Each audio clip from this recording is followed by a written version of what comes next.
Welcome back to the channel. We're talking today about roses, planting roses, if you can look back on the step, as well as getting the rose bed ready. So I'll walk you through a few of those parts today, and hopefully this is helpful and useful. Thanks for joining us.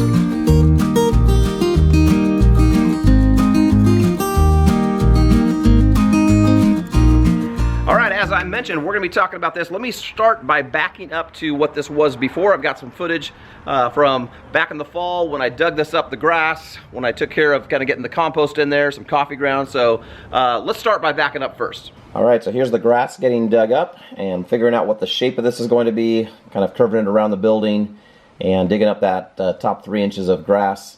Pretty much right below that, about an inch below that, it is just, it's not good. It's hard, rocky, not much nutrients, so I'm gonna go ahead and bring some compost in.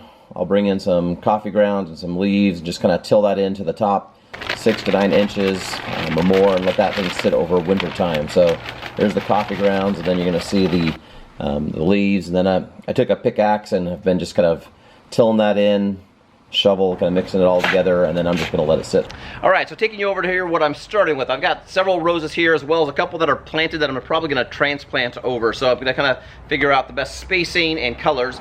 But there's 2 different ways when you're at the store that you can typically get these. You're going to get them as bare root in the early or midwinter, and those are excellent. They'll work well. But after the bare root comes, they start putting them in the pots, especially in the local nurseries. And so at our local nursery, I was able to come pick out a few different ones with my daughter, some colors we like, some things we think my wife might like, and these are ready to go. So more pricey when you get them in the pot, definitely cheaper if you can get bare root, but both will work. So let me take you through and show you how we do this. All right, as far as the bare root, I've got, it's called Touch of Glass. It's a hybrid tea here, and they're typically packed in some sort of sawdust, some sort of thing that'll just kind of keep the roots holding moisture, but not necessarily drenched. All right, the first thing you're going to be doing, whether it's a new bed or whether it's in an old bed, is you need to consider the placement. Typically, you want these things about 30 inches apart, sometimes going up to 36 inches. Some of the smaller varieties you can go down to about 2 feet, but typically going about 30 inches apart. So what I'm going to do is I'm going to kind of figure out between this kind of L-shaped bed here, what do I want to do, what colors do I want together, how do I want to kind of space those. So I'm going to lay these out. Let me show you what I come up with. All right, so I've gone ahead and kind of placed these out, kind of how I'd like the different colors, have them about 30 inches or so, and I'll have to figure out that spacing as I dig those in there, but I've got a little bit of room on the end here for some transplants that I'm going to move from another part and just kind of make this all dedicated to roses. So I have the general placement, and now what I'm going to be doing is typically you're going kind of twice as wide, twice as deep in your rows as you put that in the ground. You want to make sure that the crown of the root ball is at or above ground level. You don't want that thing buried. So you'll kind of keep that thing right there at that ground level, just above that. I usually go just above that because I end up bringing in some mulch later on, and just want to make sure that nothing gets down below ground level. So not super complicated. Again, if you have potted roses already, you're going to move that whole pot in there and root ball and everything. A lot of times the potted roses are actually bare root roses they put in the pot, and so if you get them early enough, there's not much as far as a new root ball there. That takes some time to develop, but kind of depends on how long they've been sitting in the pot for and growing season. So watch what I do.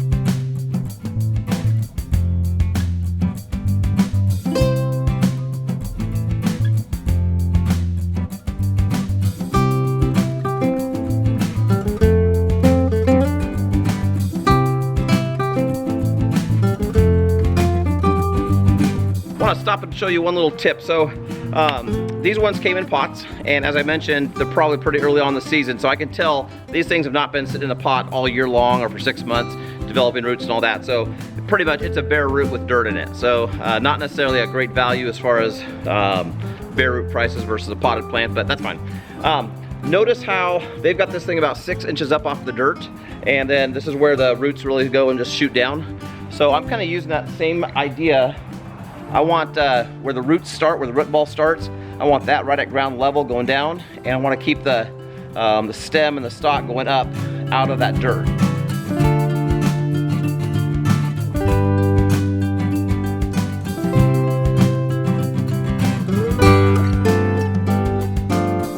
All right, let me stop. I've got those bare root and the potted ones in, and I've got room for 2 more roses here, and I've got some other roses from the yard that I wanted to kind of relocate, shift around.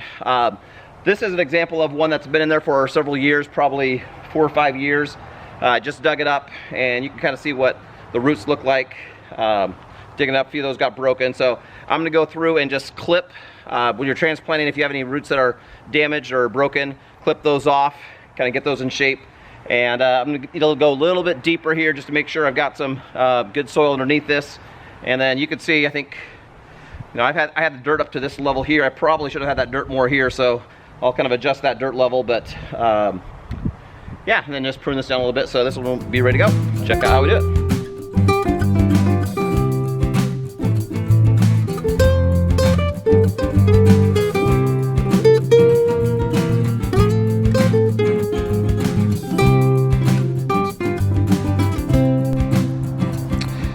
All right, so with the current step of planting, you still see basically dirt and twigs or branches just sticking up. Nothing crazy yet.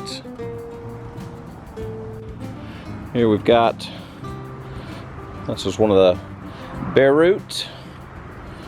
There's our potted one. We got a bare root here. It's another potted, and potted, followed by the 2 transplants. And with that, the rose garden is ready for spring. So everything's planted, watered, kind of raked over it, and still want to bring some mulch in at some point pretty soon, but this thing is ready to grow. Little buds are just starting to pop out. It's February here in the Northwest, so should see those things going more and more. But hopefully this is helpful. If you have any questions or comments or things you've learned along the way, things that maybe some tips for myself, put those in the comments, and hopefully you have a wonderful day.